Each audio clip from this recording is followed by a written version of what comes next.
Hello students, now let us at last prove the binomial theorem.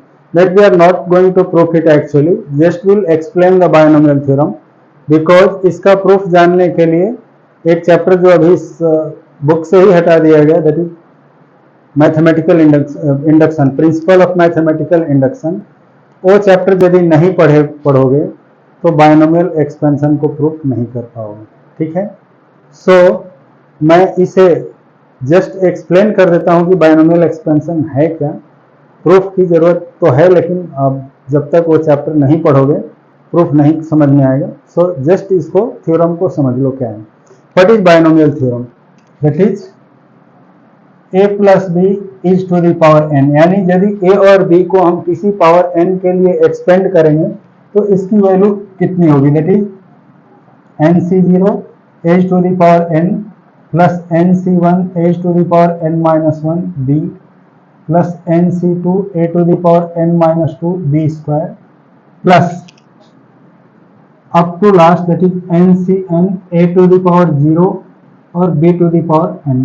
यहाँ भी हम b to the power 0 लिख सकते हैं, ठीक है, क्योंकि b की पावर 0 की वैल्यू 1 होती है और वहाँ a की पावर 0 की वैल्यू भी 1 हो जाएगी. So this is binomial theorem. Now using this theorem we can find the expansion of any binomial to any index, यानी कोई भी बायनोमियल हो और उसका इंडेक्स यानी पावर कुछ भी हो तो इस थ्योरम का यूज करके हम उसका एक्सपेंशन निकाल लेंगे. ठीक है, अब देखते हैं इसमें क्या ऑब्जर्वेशंस है. इस बायनोमियल एक्सपेंशन को इतना लेंदी ना लिखते हुए we can use a notation for this, यानी एक छोटा सा ब्रीफ नोटेशन हम यूज कर सकते हैं. क्या है? We can use the notation that is called sigma.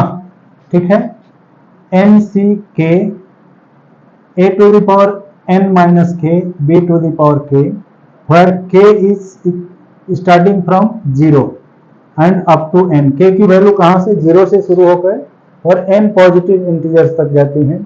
So this is the expansion of this theorem, the sum of this theorem. इसको हम कैसे लिखेंगे in brief? This can be written as which is equal to which is, यानी इसकी value क्या होगी? nc, we can write like this also, ncr a to the power n minus r b to the power r, where r equal to 0 to n. ठीक है, and the same is written as nc0 a to the power n plus nc1 a to the power n minus 1 b plus nc2 a to the power n minus 2 b square plus बीच का एक term ncr a to the power n minus r b to the power r. ठीक है, this is the r plus 1x term. यानी देखो यहाँ 1 0 से शुरू होकर r तक है, तो 1 से लेकर r तक इसमें r टर्म होगा और 0 वाला एक मिलाएंगे तो this is r plus 1x term. Further this will be equal to last में ncn a to the power 0 हो जाएगा और b की पावर n. ठीक है, तो इतने लंबे एक्सपेंशन को हम शॉर्ट में इस नोटेशन से यूज करेंगे and this is read as sigma ncr a to the power n minus r b to the power r, और r की वैल्यू या हम nck a to the power n minus k b to the power k भी लिख सकते हैं, जहां k की वैल्यू 0 से n तक होगी जैसे हमने यहां लिखा है. ठीक है, so now this is the notation for writing the binomial theorem या बायनोमियल एक्सपेंशन.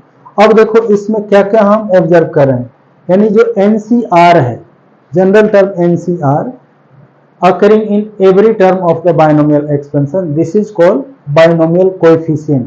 ठीक है, इसको हम binomial coefficient कहते हैं every term के लिए.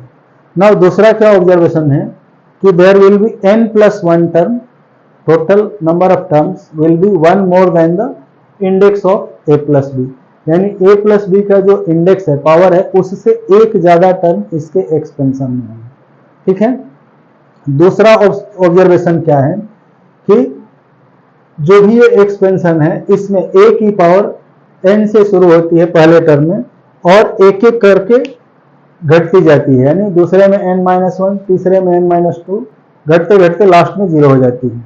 और b की पावर 0 से शुरू होती है और हर एक सक्सेसिव टर्म में एक एक बढ़ते हुए लास्ट में n के इक्वल हो जाती हैं। So this is the third observation. Now अब इसमें क्या है, फोर्थ ऑब्जर्वेशन। फोर्थ क्या है कि देखो किसी भी टर्म में जो a और b के इंडिसेज हैं यानी a और b के पावर हैं उनका सम इस a प्लस b के इंडेक्स के इक्वल है। यानी यहाँ a की पावर n और b की पावर 0 दोनों का सम n है।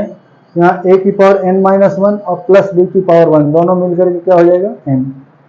उसी तरह से हर एक टर्म में जो a और b के पावर्स हैं n पावर हैं उनका सम a प्लस b का जो इंडेक्स है यानी n के इक्वल है। ठीक है। सो these are the four observations. Using these observations we can write the expansion of any term. ठीक है। अब देखो यदि सपोज इस एक्सपेंशन में यदि इसको हम 1 ले लें, ठीक है, और इसमें यदि हम x की जगह now let a equal to X and b equal to minus Y या b इक्वल टू वाई ले लें पहले।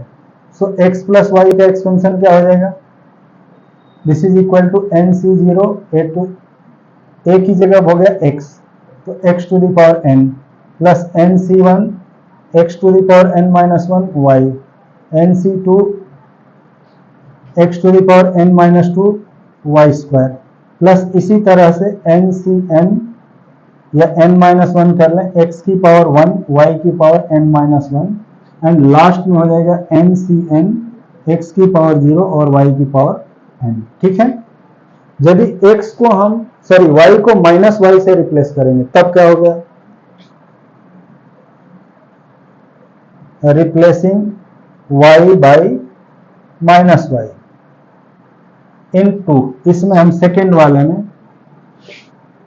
इन टू ये let a equal to X and b equal to Y in 1, इसको हमने 1 में लिया। सो वी गेट सेकेंड में जब हम y को माइनस वाई से रिप्लेस करेंगे तो क्या हो जाएगा x minus Y to the power n equal to N C zero X की power n plus N C one X to the power n minus 1 into minus Y plus N C two X to the power n minus 2 minus Y whole square plus N C N minus 1 X की power 1 और y minus Y is to the power n minus 1 plus N C n x की power 0 और minus Y is to the power n। अब देखो जब जब n odd है उस केस में ये निगेटिव होगा और जब जब ये इवन है उस केस में पॉजिटिव होगा। So alternately this will be N C zero X to the power n minus N C one X to the power n minus 1 into Y plus N C two X to the power n minus 2 Y square. जहां जहां y की power even होगी वो term positive होगा और जहां जहां x की पावर ये n माइनस 2 है this is n minus 3 y to the power 3। उसी तरह से लास्ट में क्या होगा n C n x to the power 0 minus 1 to the power n into y to the power n। अब ये डिपेंड करता है कि माइनस 1 की जो पावर है पॉजिटिव है इवन है और ऑड है। यदि इवन है तो ये पॉजिटिव होगा, ऑड है तो नेगेटिव होगा। ठीक है। So this is the expansion of x minus Y to the power n। ठीक है। अब फर्दर इनसे और भी रिजल्ट हम डेराइव करेंगे जो हमारे लिए यूजफुल होंगे। लाइक यदि x की जगह भी हम 1 पुट करें और y की जगह x तो will get the expansion of 1 plus x to the power n। उसी तरह से x की जगह 1 और y की जगह x पुट करें सेकेंड में तो 1 माइनस एक्स की पावर n का भी एक्सपेंशन हम लेंगे। इसको यूज करके अगले रिजल्ट डिराइव करेंगे। ठीक है। So will meet in the next class with that result. तब तक इसे नोट करो, समझो, नोट जरूर करो, लिख के प्रैक्टिस करो। ठीक है। Okay, thank you.